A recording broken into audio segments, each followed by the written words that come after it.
Isso aconteceu no dia 11 de março de 2012, e era uma tarde sufocante de verão quando recebi a ligação de Rafael.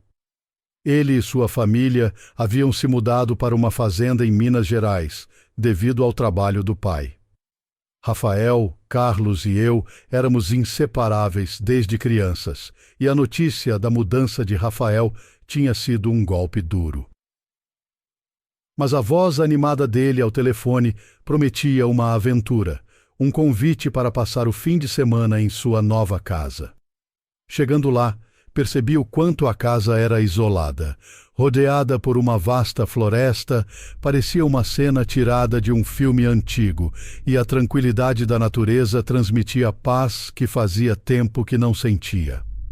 A casa era grande e antiga, com tábuas que rangiam a cada passo e uma varanda que oferecia uma vista deslumbrante da floresta. Passamos a primeira noite em meio a risadas e lembranças, contando histórias antigas e fazendo planos para o futuro. Mas havia algo naquela imensidão de árvores durante a noite que me inquietava, uma sensação de olhos invisíveis nos observando da escuridão. No dia seguinte, impulsionados pela curiosidade e um espírito de aventura, decidimos explorar a floresta. Equipados com lanternas e água, adentramos a vegetação densa, rindo e brincando, sem perceber o quão profundamente estávamos nos embrenhando naquele labirinto verde.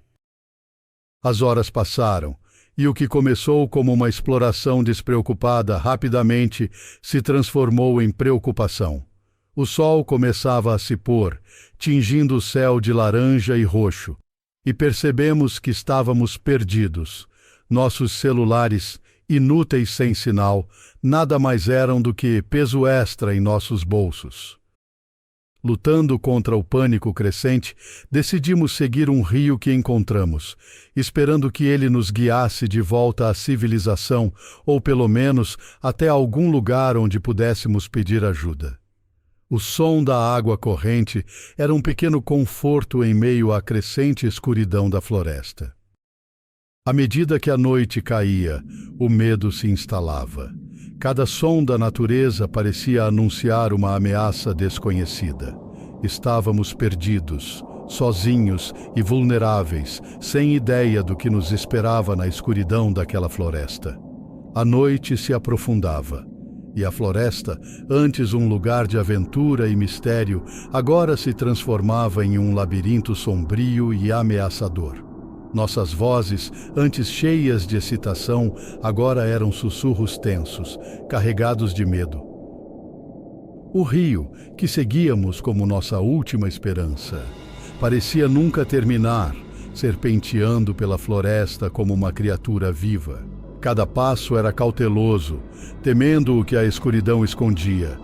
Carlos, tentando manter a calma, fazia piadas para aliviar a tensão, mas suas palavras soavam forçadas e vazias no silêncio opressor da noite.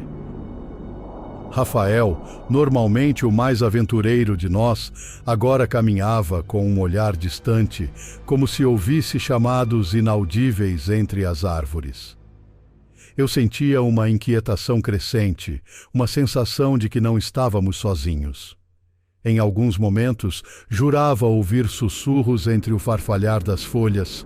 Olhares furtivos sobre os ombros se tornaram frequentes, mas tudo o que encontrávamos era a escuridão impenetrável. O rio, nossa guia incerta, nos levava por caminhos cada vez mais sinuosos. Em determinado ponto, cruzamos com pegadas na margem grandes e desordenadas, como se pertencessem a algo não humano. Carlos as examinou, mas não conseguiu identificá-las, aumentando ainda mais o nosso desconforto.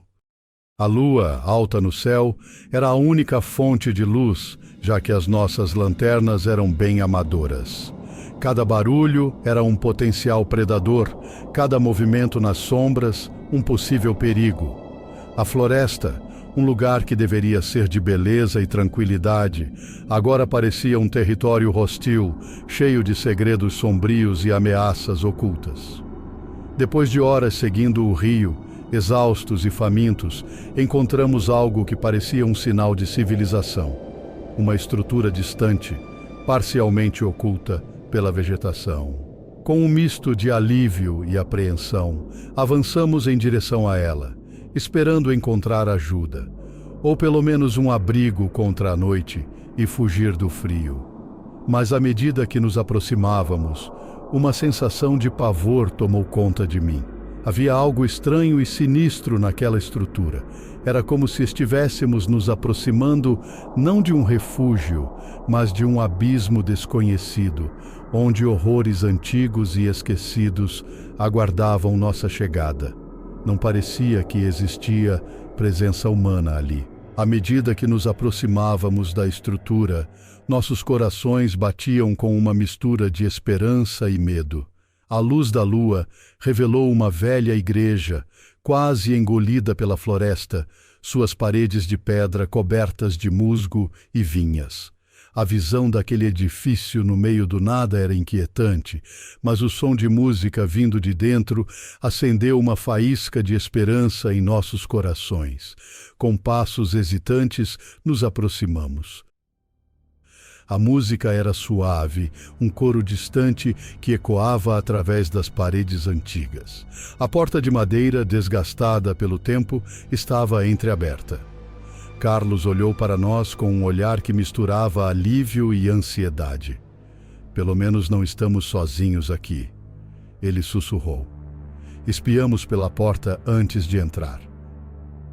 Dentro, cerca de 40 pessoas estavam reunidas, vestidas de maneira simples, mas com um ar de devoção. Pareciam estar em meio a um serviço religioso, imersos em suas orações e cânticos. O som do piano enchia o ar com uma melodia melancólica. Tomados por uma sensação de alívio, entramos. Rafael tomou a frente, sua voz ecoando na quietude da igreja. Desculpe interromper, só precisamos usar um telefone para ligar para os meus pais. Nesse momento, tudo mudou. A música parou abruptamente. O coro silenciou. Todos na igreja lentamente viraram suas cabeças para nos olhar. Seus olhares eram vazios, sem emoção, como se estivessem em um transe profundo. Um frio subiu pela minha espinha, uma sensação de perigo iminente. Ninguém respondeu ao pedido de Rafael. O silêncio era palpável. Apenas o som dos bancos de madeira rangendo sob o peso dos fiéis quebrava a quietude. A tensão era tão forte que parecia sufocar. Sem dizer uma palavra, começamos a recuar, nossos passos ecoando na igreja silenciosa. A porta se fechou atrás de nós com um estalo suave e, por um momento, ficamos parados lá fora, trocando olhares de puro terror. Vamos embora daqui, sussurrei, minha voz tremendo. Começamos a caminhar pela estrada de terra, cada som da noite amplificado pelo nosso medo. Foi então que Carlos, com um tom de horror, observou. Vocês notaram? Não havia nenhum símbolo cristão lá dentro. Nada. Olhamos para trás e meu coração parou. Na frente da igreja, um grupo de homens nos observava. Suas expressões eram indecifráveis à distância, mas a maneira como ficavam imóveis, apenas nos observando, era ameaçadora. E então uma figura ainda mais perturbadora apareceu na janela. Uma mulher vestida como uma freira, mas seu olhar era vazio, desprovido de qualquer calor humano. Estava na janela com suas mãos erguidas para cima. Corremos como se nossas vidas dependessem disso, o terror nos impulsionando através da estrada de terra. A imagem daquelas pessoas, paradas, nos observando, perseguia cada passo nosso. Depois de um tempo que pareceu uma eternidade, avistamos um posto de gasolina, uma visão tão aliviadora quanto estranha em sua aparência de abandono.